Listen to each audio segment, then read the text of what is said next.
I'm definitely not going to be able to get this whole story in one video in 3 minutes. So you guys are going to have to like and follow for more.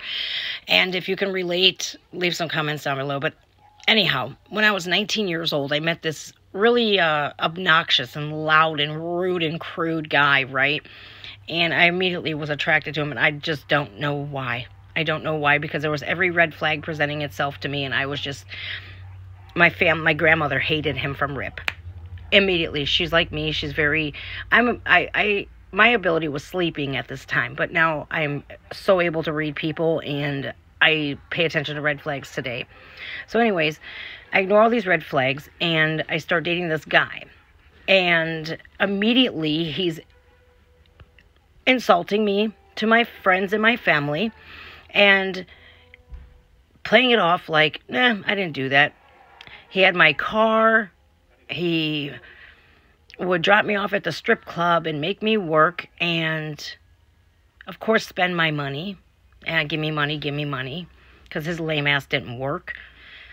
And he drove my car all around, brand new car, had chicks in my car, everything. He's just a scumbag, right? But he had this way of manipulating me, so I believed everything that he said, because I busted him so many times. And then he was such a smooth talker, such a con artist, that I don't know how he just got me to believe. I think it was probably because I was 19, I was stupid.